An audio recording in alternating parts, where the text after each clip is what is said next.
Banjirop ini adalah banjir yang diakibatkan oleh pasang air laut, hingga air yang pasang tersebut menggenangi daratan. Banjirop ini akan sering melanda atau sering terjadi di daerah yang permukaannya lebih rendah daripada permukaan air laut.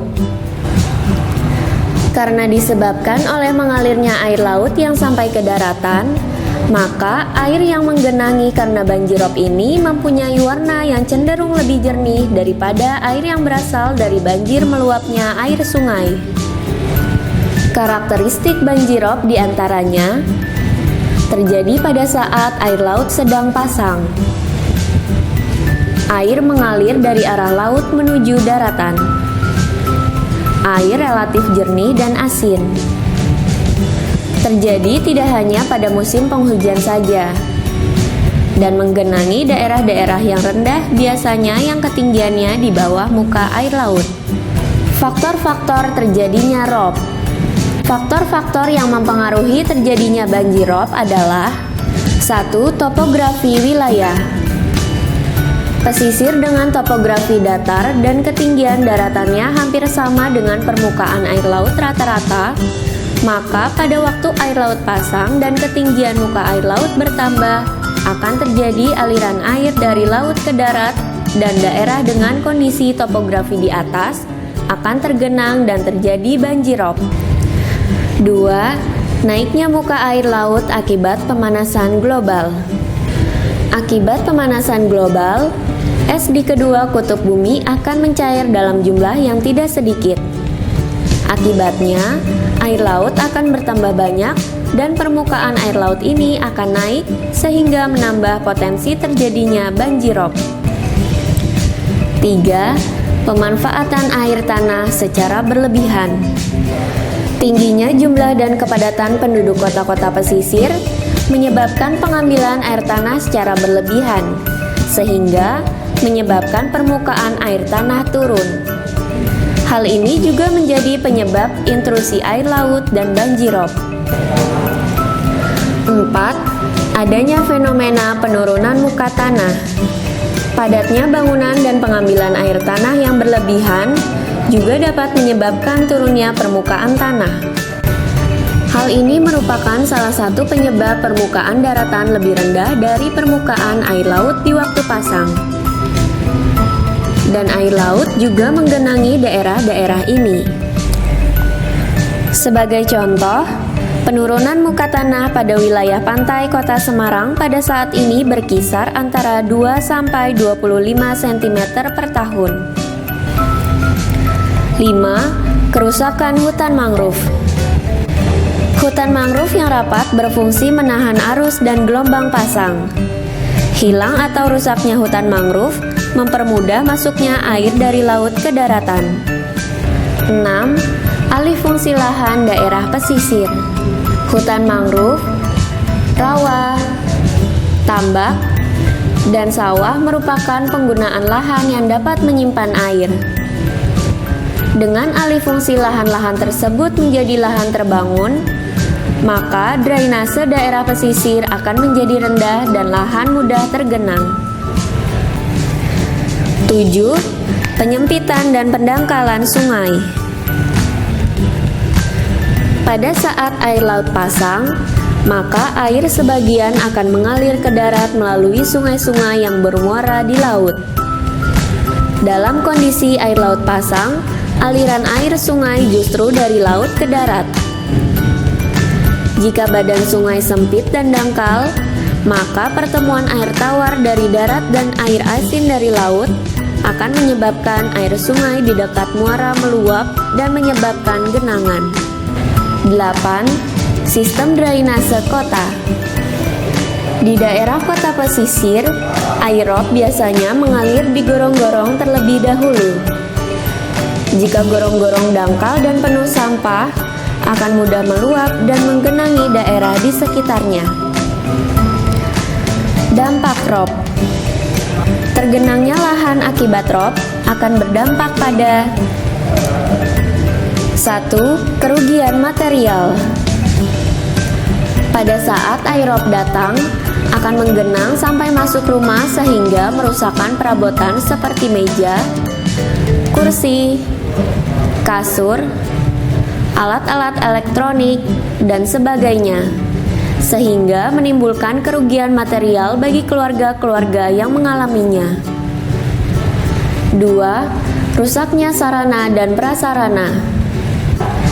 Air rob yang mengalir dan menggenangi jalan dan permukiman akan menyebabkan jalan menjadi rusak, dan bangunan-bangunan juga cepat rusak karena air yang menggenang adalah air yang mengandung garam.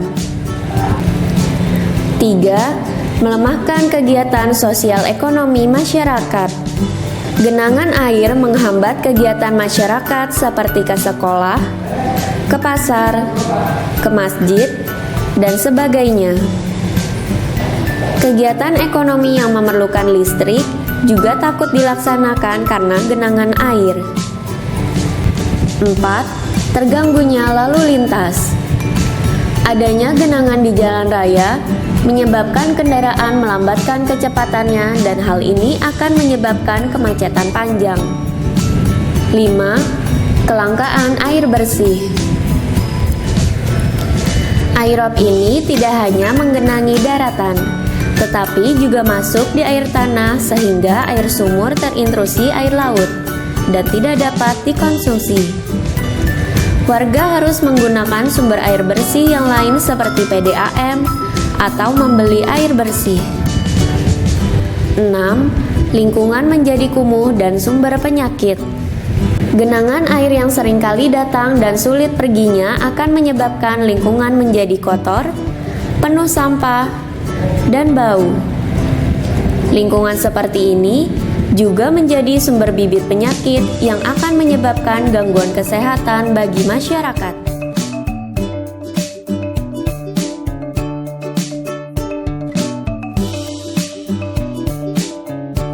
Mitigasi rob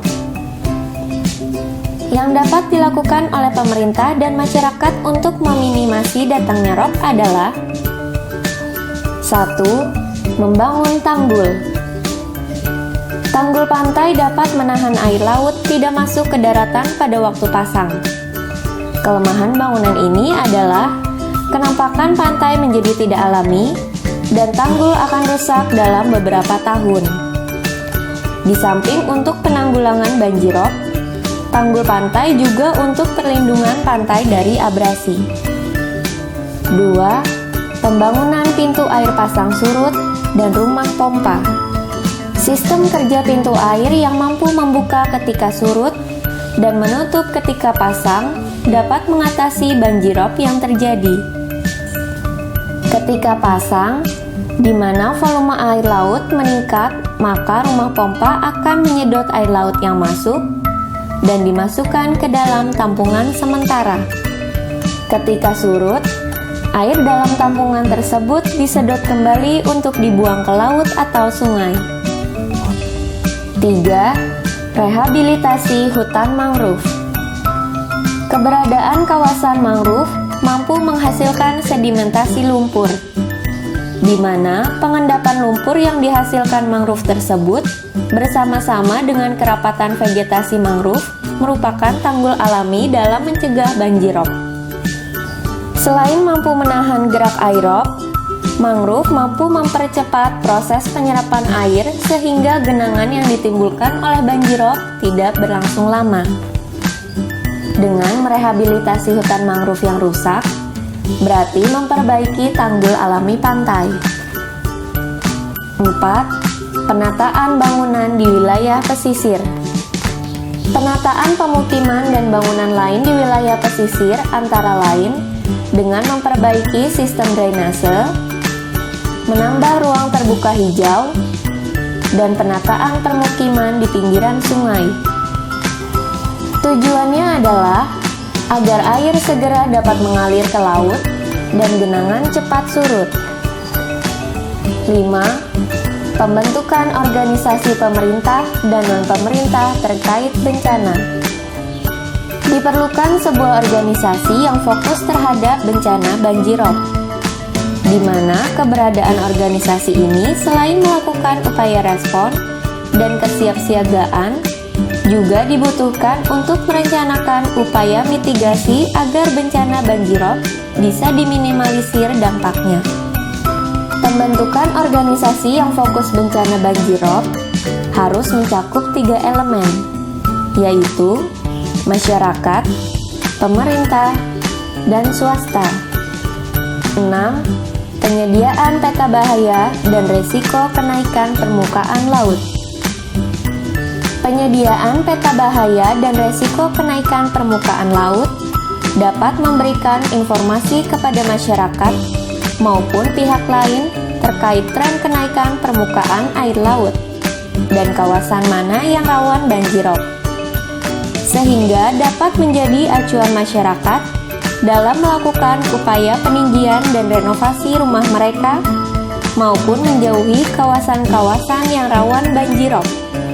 Selain itu, adanya peta bahaya dan risiko kenaikan permukaan laut dapat membantu pemerintah dalam merumuskan kebijakan peraturan dalam menanggulangi dampak banjirop.